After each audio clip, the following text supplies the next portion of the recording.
મિત્રો આજકાલ અમદાવાદની સોસાયટીઓમાં સોસાયટીની કમિટી દ્વારા આવક મેળવવા માટે જાત જાતના નવા નિયમો લાવવામાં આવે છે અને લોકો પાસેથી પૈસા પડાવવામાં આવે છે અથવા તો લેવામાં આવે છે. એ કાયદેસર છે કે નથી કાયદેસર એ તમે જ નક્કી કરજો અને કોમેન્ટ કરીને કહેજો કે આવું કરવું જોઈએ કે ના કરવું જોઈએ. તો આ ત્રણ વસ્તુ કઈ છે. તો એક, સૌથી પહેલા એ લોકો એવું કરે છે કે સોસાયટીમાં જો કોઈ ભાડુઆત આવે તો ભાડુઆત પાસેથી એન્ટ્રી ફીના નામે 5-10 હજાર રૂપિયા ઉઘરાવવામાં આવે છે.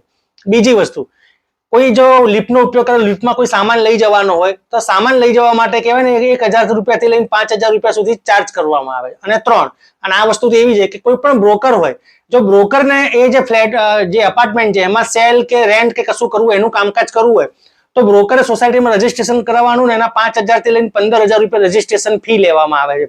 તો આ એક પ્રકારની નવી જ પ્રેક્ટિસ ચાલુ થઈ ગઈ છે અને કાયદાકીય રીતે પડકારી પણ શકાય અને ના પણ પડકારી શકાય. હજી સુધી કોઈ આવો કિસ્સો આવ્યો નથી કે જેને કાયદાકીય રીતે પડકારી શકાય.